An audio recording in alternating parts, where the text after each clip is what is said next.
Hello, I'm Kim Dosworth, Queensland storyteller, with more writing of quality for you. Today's writer, Brenda Cross, a Queenslander, is no stranger to us all. She's a writer of great versatility and accomplishment, and we've broadcast many of her skillfully wrought stories in recent years. Her characters can sadden us and they can make us laugh. And this is especially so with her wickedly funny portrayals of the private world of the domestic scene with all its joys and turmoil. Today's story, while not a laugh a minute, provides a highly original slant on the classic theme of boy meets girl. It's called A Night to Remember. Jessie Turnbull, aged 37, spinster and virgin, had been living at number 4 Colourford Gardens all her life. She went to bed regularly at 10:30 p.m. after switching off all electrical appliances and securing doors and windows. After a few minutes of stretching exercises and a few minutes reading the latest Mills and Boon, she'd put out the light on the bedside table and go to sleep. Jessie had left her job as a librarian nearly 10 years before to become the full-time carer for her mother, incapacitated with severe emphysema. Mother had finally died just 2 years ago, and with library skills woefully out of date, let alone social ones, she hadn't felt capable of looking for another job.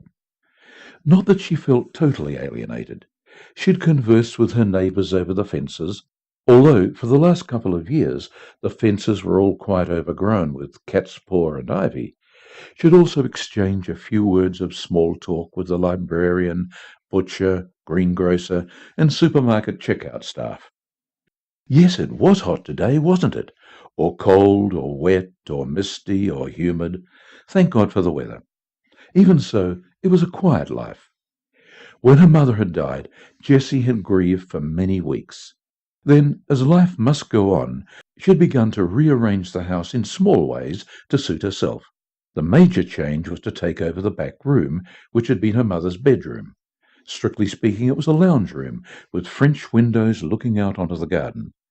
As it faced south, with the onset of Mother's illness, they had moved a single divan to the back of the room so she could enjoy the early morning sun in the winter and keep cool in the summer. Such was Jessie's life, and although she had many yearnings, she felt it was her lot to be content. One bitterly cold, wet night, it changed completely. It was the middle of winter, and after her usual routine, she had been glad to snuggle under the bedclothes. By 11, she was fast asleep. She did wake again about 2:30 a.m. because the wind was now howling into a gale which had set dogs barking a few doors up the road. Like Jessie, they usually slept through the night. But occasionally an errant possum would wander into their territories, and of course they just had to defend it. With the barking decreasing, Jessie had begun to close her eyes again. She opened them up quickly as she registered a slight scraping on the lock of the French windows. She peered through the gloom to see the handle gradually turning. She froze. Then, just as gently and quietly, a figure came into the room. It was a man, fairly tall and thick-set, wearing dark trousers, jacket, and black beanie. He stood perfectly still and listened. Jessie lay perfectly still and watched. As his eyes became familiar with the room, he took a few steps forward. Then he saw Jess. "What the f—" It was a quiet expletive, but forceful. He raised his arm menacingly, and Jess quivered back into the limited protection of the blankets. Jessica was petrified. She had never been in a situation like this before, but then she quickly realized, apparently, neither had the intruder. If anything, he was more nervous than she was. In a forced whisper, he asked, "Is there anyone else in the house?" Too late, Jessie found herself shaking her head and saying, "No." He began to tiptoe towards the door, quietly opened it, then just as quietly closed it again as a thought came to him. "Where's the telephone? Mobile?" Jessie shook her head again and quietly said, "There isn't one." If he'd thought it strange, he didn't say so, although she could easily have explained that with no one to call, it wasn't worth the rental. He began to open the door again, then stopped and hissed, "Get up!" When she still did not move, he said, I'm not taking any chances. Get up! He gave force to his message by raising the menacing arm in an even more threatening manner. Jess pushed the blankets back, and as her bare feet hit the cold floor, she was aware of the skimpiness and shortness of her night attire. Are you going to rape me? She asked in a quivering voice. What? The puzzled question was followed by the crushing, No way! He took a few steps back and grabbed her wrist, pulling her close to him as he steered her towards the door. His mouth was close to her ear as he said, If you yell, I'll... He didn't finish the sentence, but whether because the conclusion was too horrible or he just hadn't decided, Jess was unsure. Like Siamese twins, they paddled through the door and into the hallway. Her old bedroom was on the other side, facing the street. Through the open door, they could see the moonlight filtering through the net curtains. Still not completely confident he was in an empty house, the intruder edged quietly forward into the room, his hand over her mouth, until they were close to the window. Together they peered out. Jess was surprised to hear and see a good deal of disturbance in the street just a few doors up beyond her own. Two highly agitated neighbours were gesturing to another neighbour. He jerked them both back roughly, dislodging his hand from her mouth. Seeing her rub her bruised lips, he stepped back. Sorry, he said apologetically.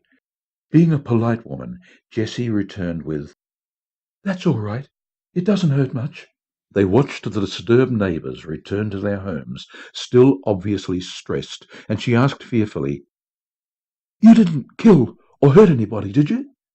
He stared at her, deeply offended. Then pulling back further, he said, Christ, no.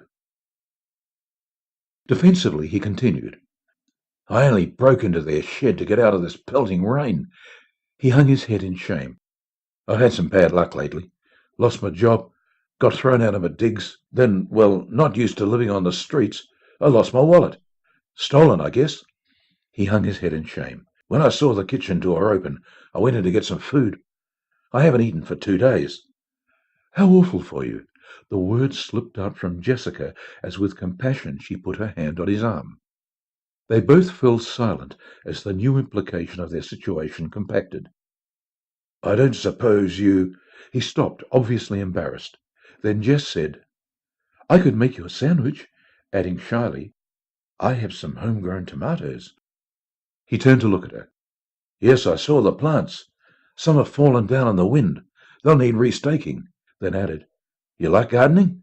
She nodded, and it seemed natural for them to make their way to the kitchen. I only grow salad stuff.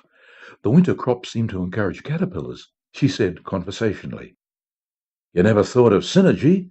He asked as he sat down at the kitchen table while Jess got out bread, butter, and a bowl of the aromatic tomatoes. Seeing her wrinkle her brow, he went on. In the garden, it means growing compatible plants for mutual benefit. It gives immunity against pests. They both took a bite from their late-night supper. It's a nice idea, isn't it? He said. Plants working together. They sat munching on their late-night supper companionably. Suddenly, the doorbell rang, sharp, loud, invasive. This was followed by a knock. The man and woman froze, looking at each other for inspiration. In a totally uncharacteristic, decisive tone, Jess whispered, Go and get into the bed in the front room. He stared at her for a moment. Then, probably because he had little option, the man did as he was told. Jess followed, pulling the door to the kitchen wide open, along with the one to the bedroom. Then, fully aware of her skimpy nightdress, she opened the front door. 2 burly policemen stood there. Excuse me, ma'am, the older one said as he flashed his police ID. Sorry to bother you, but we just wanted to warn you there may be a prowler in the area. Could you make sure your doors and windows are secure? He had taken a step into the hallway as he spoke, and Jess saw his eyes roam into the kitchen at the half-eaten food, and then through the open front bedroom door where a man's back could be seen lying in the bed. Jess gave a little feminine whimper before saying, A prowler! Goodness! Thank you for telling us. Us? The second policeman picked up. Jess cast her eyes down and bit her lip shamefacedly. Yes, well, we always do lock the doors before we retire, she giggled girlishly. After all, we don't want to be interrupted in bed, do we? The policeman turned away, smirking as they went on to the next house, and truth to tell, there was a smirk on Jessica's face as she shut and locked the front door. "They've gone," she called out quietly as she made her way back to the front bedroom, where she was delighted to see the same look on the intruder's face as he turned over towards her. Which is probably why, when Jessica Turnbull woke up the next morning, she was still 37, still a spinster, but no longer a virgin. And you've been listening to A Night to Remember by Brenda Cross. I hope you'll join me again this time next week when there'll be more short stories of quality. I'm Kim Dodsworth, Queensland Storyteller.